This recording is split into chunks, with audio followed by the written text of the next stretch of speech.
위한 삶의 선택입니다. 영원을 위한 삶의 선택.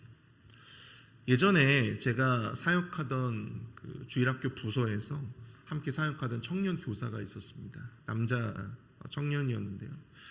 근데 그 친구의 그 고민을 들어주었던 기억이 있어요. 개인적으로 그 청년이 마음에 든 자매가 있었는데요. 그래서 그 자매를 놓고 하나님 앞에 열심히 기도했답니다. 그래서 마음에 이제 확신이 생겨가지고 그 자매에게 이제 고백을 했다고 해요. 내 기도해 보니까 하나님께서 나에게 이런 확신을 주셨다. 그래서 혹시 나랑 사귀어 보지 않겠느냐. 그런데 그 자매도 믿는 자매였기 때문에 그래서 내가 이렇게 답변을 바로 줄 수는 없고 나도 기도를 해보겠다고. 그래서 그 자매도 이제 기도를 해봤는데, 근데 그 자매가 내가 기도해 보니까 하나님께서 너는 아니라고 한다고, 그러한 기도에 응답을 주셨다는 것이죠. 그래서 고민하고 있는 것을 제가 들어주었던 기억이 납니다. 왜 하나님께서 그 청년과 자매에게 서로 다른 응답을 주셨는지는 모르겠다. 우리 인생에는 이처럼 이 정답이 명확하게 보이는 것들도 있지만 결혼과 진로의 문제처럼 구체적인 답은 없지만 지혜로운 선택을 해야 되는 경우들이 생겨나게 됩니다. 하나님께서 너는 반드시 저 사람이랑 결혼을 해야 돼. 너는 반드시 저 사람이랑 결혼하면 안 돼. 하나님께서 어떤 이런 그 구체적인 어떤 그러한 명령을 주시지는 않지만 지혜로운 선택을 우리 스스로 내려야 될 그런 순간들이 오게 되죠. 특별히 오늘 본문에서 사도 바울은 이 종말의 때가 임박한 그런 상황 속에서 무엇이 주님을 기쁘시게 하는 선택인가, 무엇이 주님을 기쁘시게 하고 또 어떻게 사는 것이 이 종말의 시대를 지혜롭게 살아가는 것인가, 그것에 대해서 조언을 해주고 있는 것이죠. 종말의 시대를 살아가는 우리의 상황 속에서 혹세에 갇혀진, 세상 안에 갇혀진 우둔한 선택이 아니라 말세와 영원을 위한 지혜로운 삶의 선택의 기준이 과연 무엇인가, 그것을 오늘 본문은 이야기해주고 있습니다. 그래서 오늘 본문을 살펴보면서 영원을 위한 삶의 선택, 이 종말의 시대를 살아가며 말세를 위한, 영원을 위한 우리의 지혜로운 삶의 선택의 기준이 과연 무엇이 되어야 하는가, 그것을 함께 도전해 볼 수 있기를 축복합니다. 첫 번째로, 각자의 부르신 자리에서 세상을 향한 과도한 기대와 집착을 버려야 한다라고 하는 것입니다. 첫 번째로, 각자의 부르신 자리에서 세상을 향한 과도한 기대와 집착을 버려야 합니다. 오늘 본문에 앞선 이 고린도전서 7장 1절부터 24절까지의 말씀을 보면 사도 바울은 결혼과 이혼에 대해서 이렇게 정의를 내리고 있어요. 각자의 부르심을 따라 그대로 하나님과 함께 거하라는 그러한 내용으로 그 본문의 메시지를 마무리하고 있음을 보게 됩니다. 그리고 그 주제를 조금 더 확장시켜서 처녀들, 그 미혼자들의 결혼 여부에 관한 이 사도 바울의 개인적인 의견을 거기에 첨언하는 형식으로 이야기를 하고 있다고 하는 것이죠. 우리 25절부터 28절까지의 말씀을 보겠습니다. 처녀에 대하여는 내가 주께 받은 계명이 없으되 주의 자비하심을 받아서 충성스러운 자가 된 내가 의견을 말하노니 내 생각에는 이것이 좋으니 곧 임박한 환난으로 말미암아 사람이 그냥 지내는 것이 좋으니라. 내가 아내에게 매었느냐 노이기를 구하지 말며 아내에게서 노였느냐 아내를 구하지 말라. 그러나 장가가도 죄 지는 것이 아니요 처녀가 시집가도 죄 지는 것이 아니로되 이런 이들은 육신의 고난이 있으리니 나는 너희를 아끼노라. 오늘 본문 20절에 이 처녀라고 하는 존재는 이 헬라어 파르데논이라고 하는 단어를 사용하는데요, 성적인 경험이 전혀 없는 자들을 의미합니다. 사도 바울은 비록 처녀들의 결혼 문제에 대해서 자신이 예수님으로부터 직접 그 부분에 대해서 들은 이야기는 없지만 주님의 자비하심을 받아서 자신의 의견을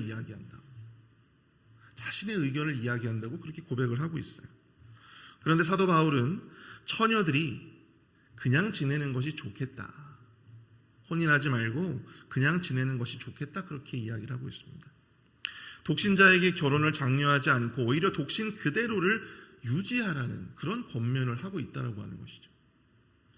이것은 얼핏 보면 이 창세기에 언급된 문화명령, 하나님께서는 분명히 말씀을 하셨죠.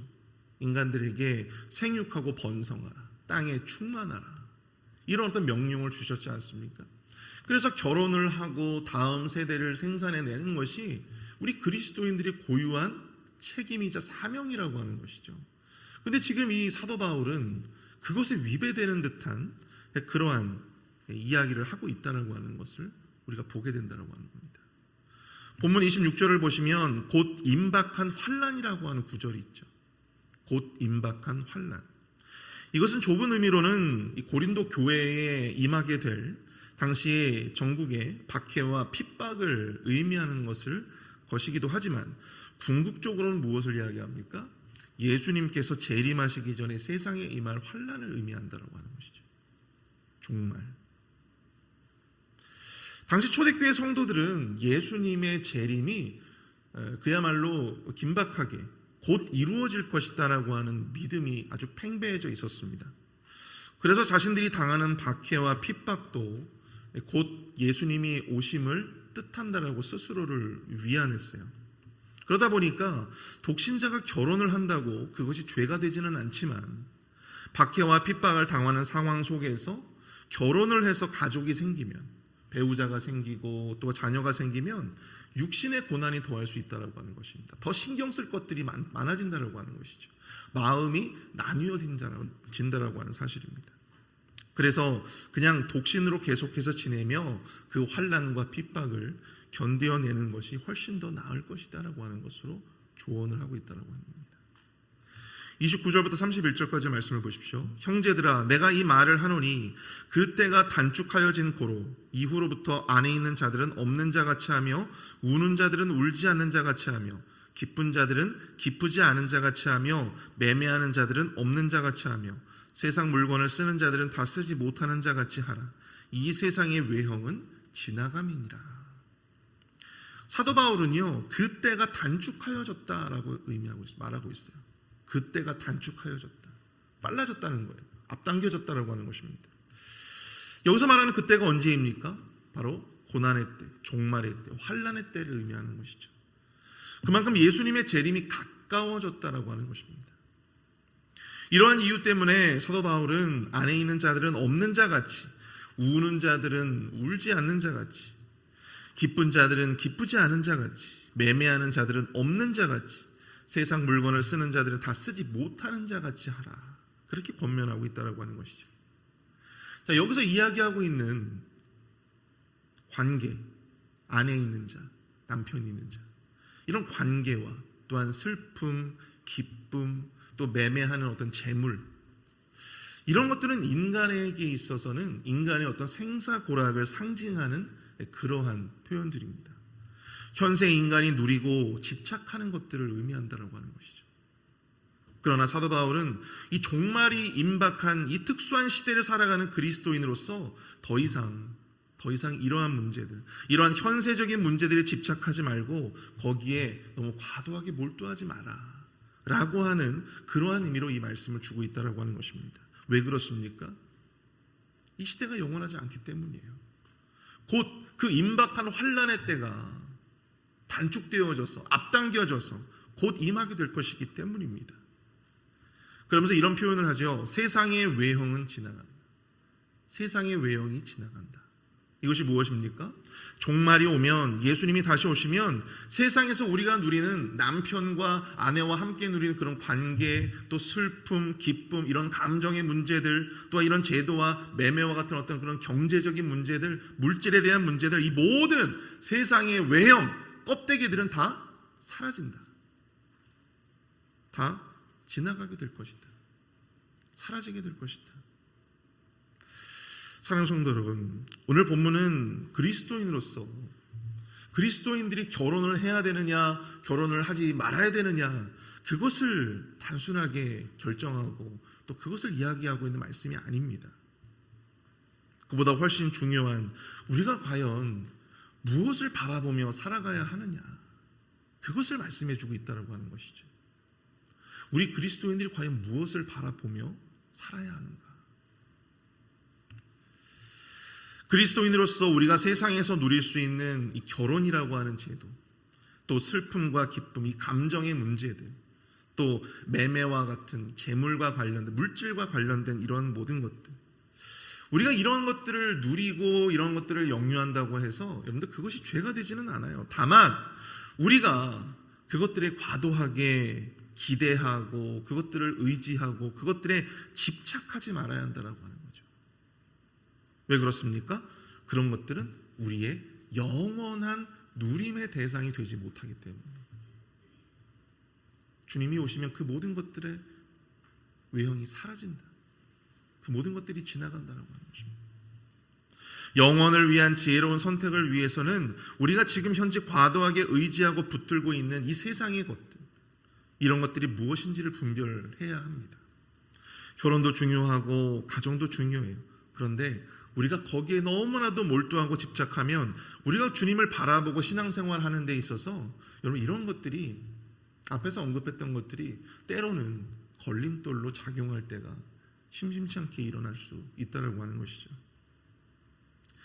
결혼을 내가 하든 결혼을 내가 하지 않든, 내가 재물이 있든 없든, 내가 지금 기쁨의 자리에 있든 슬픔의 자리에 있든, 어떠한 부르심의 자리이든지 내가 거한 그 자리에서 과연 나는 지금 어떠한 마음으로 그 자리를 지키고 있는가, 그것이 훨씬 더 중요한 것입니다.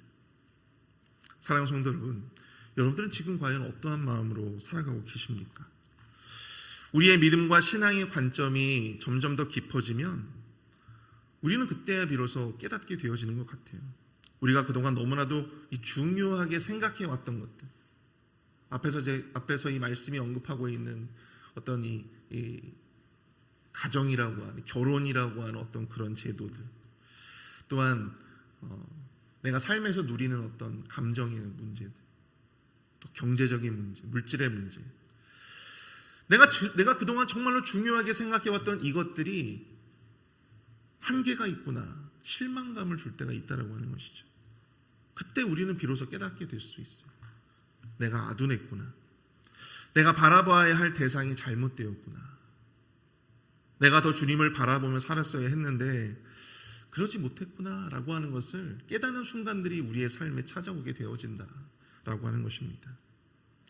아무쪼록 우리의 그 후회가 때늦은 후회가 되지 않기를 축복합니다. 지금 이 순간부터 우리는 지금 대부분 다 결혼을 해서 우리가 가정을 꾸리며 살고 있지 않습니까?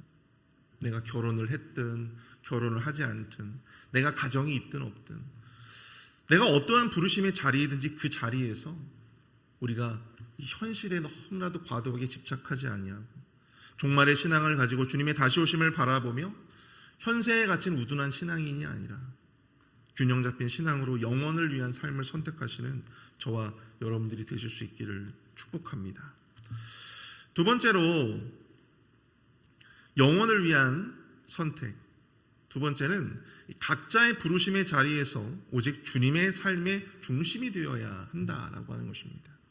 각자의 부르심의 자리에서 오직 주님이 삶의 중심이 되어야 한다. 여러분, 사도 바울은 독신이 주는 유익에 대해서 이야기를 하고 있어요. 32절부터 35절까지 말씀을 보십시오.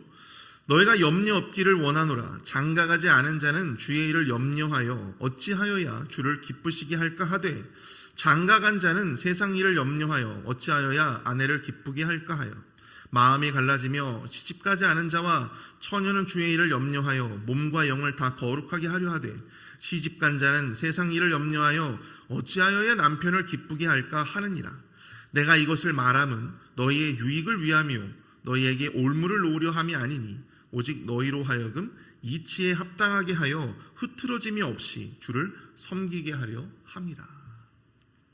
사도 바울은요, 너희가 염려 없기를 원하노라, 그렇게 고린도 교인들을 안심시키고 있습니다. 무엇 때문입니까? 앞에서 이 말세의 때, 종말의 때, 곧 임박한 그 환난의 때에 대해서 이야기를 했어요.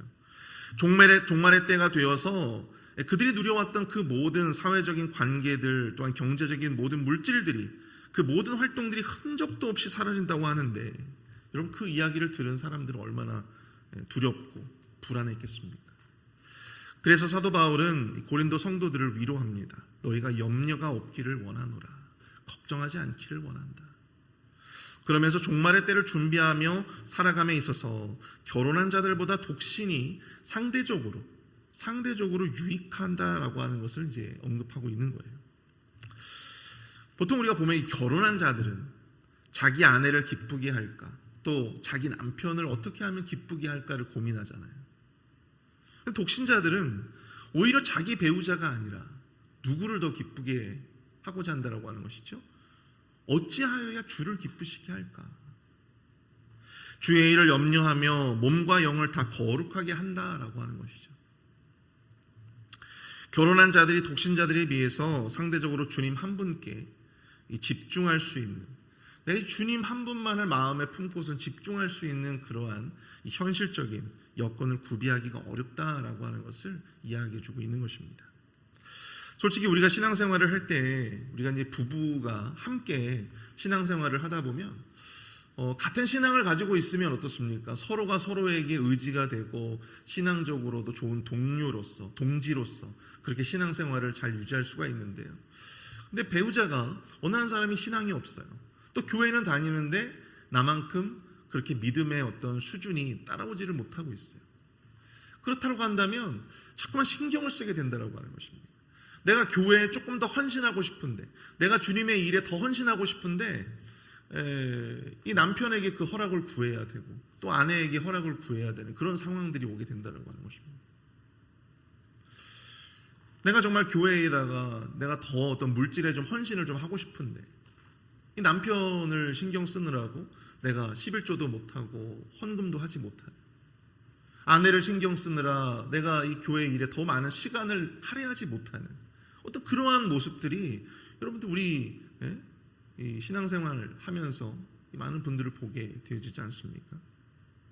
그럴 바에야 오히려 독신이 더 주님을 기쁘시게 하고 또 흐트러짐 없이 주님을 섬기며 나아가는 데 있어서 훨씬 더 유익이 있다고 하는 것을 의미하고 있는 것이죠.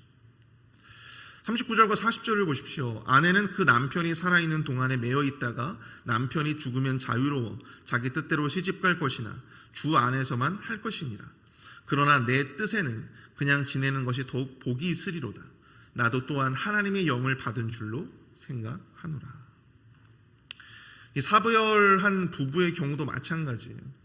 사별한 이 부부의 경우에도 이 자기 남편과 사별한 과부의 재혼 문제에 있어서 남편이 죽으면 자유롭게 자기 뜻대로 시집을 갈 수 있습니다. 그게 죄가 아니에요.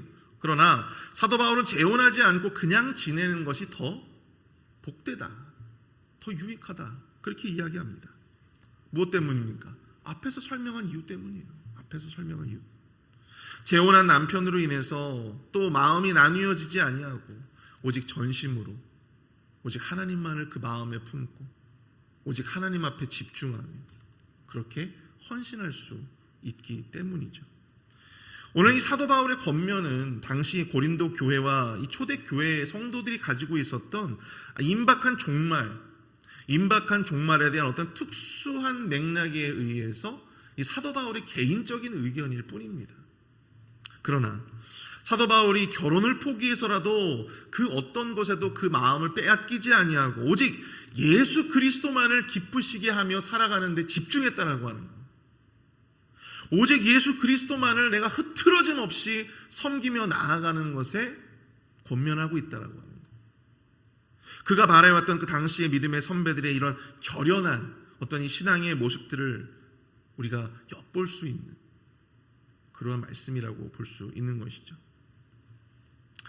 오늘날 많은 그리스도인들은 가정이라고 하는 것을 그 어떤 것들보다 훨씬 더 중요한 가치로 여기며 살아갑니다. 가정이 삶의 중심이 되고 있죠. 저는 이것이 문제라고 보지는 않아요. 당연히 가정을 중요하게 생각해야 되죠. 그러나 그럼에도 불구하고 이 결혼을 통해 누릴 수 있는 그러한 어떤 삶의 안락함과 기쁨이 있음에도 불구하고 오직 예수 그리스도만을 내가 기쁘시게 해야 되겠다. 오직 내가 그분만을 흐트러짐 없이 섬기고 싶다. 그렇게 생각하면서 그 모든 것들을 포기하고자 했던 이 사도 바울, 그리고 당시 초대 교인들, 그 믿음의 중심을 우리가 조금 이해해야 한다고 하는 사실입니다. 이 말씀을 묵상하면서 제가 가진 이 신앙의 한계를 다시 한번 좀 느낄 수가 있었어요. 내가 참 아직도 목사라고 하지만 내가 아직도 멀었구나. 내가 아직도 가야 할 길이 아직도 멀었구나. 돌아보면 제가 가정에 대해서 가지는 관점과 이해가 이 사도 바울과는 정반대의 모습인 경우들이 있었습니다.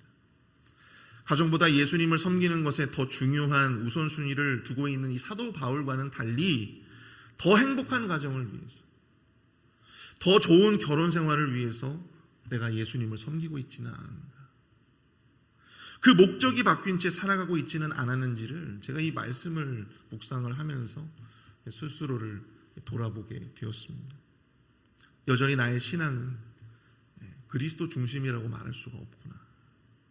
아직도 내가 가야 할 길이 멀구나. 사랑하는 성도 여러분, 말세를 살아가며 우리의 삶의 중심이 여전히 우리가 지금 이렇게 살아가고 있는 현세에 머물러 있지는 않습니까?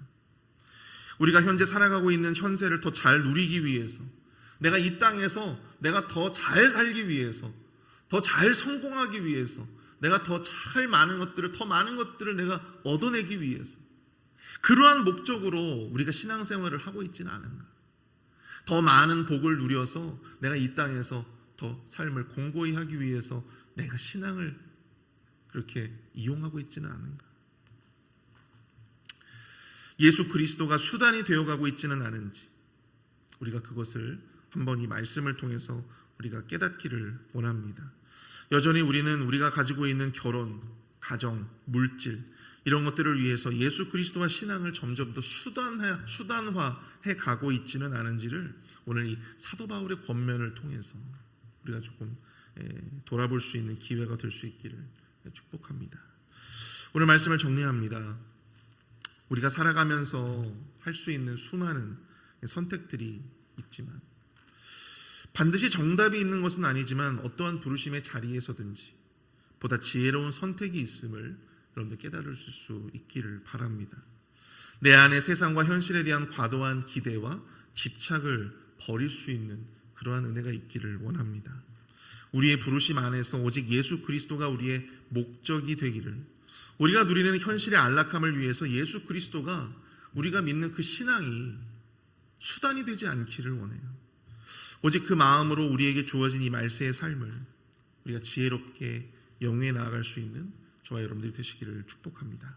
우리 오늘 말씀을 생각하면서 우리가 좀 함께 기도할 수 있기를 바랍니다. 우리 안에 있는 세상과 현실에 대한 과도한 기대와 집착을 버리게 하여 주옵소서. 오직 예수 그리스도만을 기쁘시게 하기 위해 그리스도 중심의 신앙으로 거듭나게 하시고, 그래서 영원을 위한 지혜로운 삶을 살아가게 하여 주옵소서. 우리가 함께 기도하며 나아가도록 하겠습니다.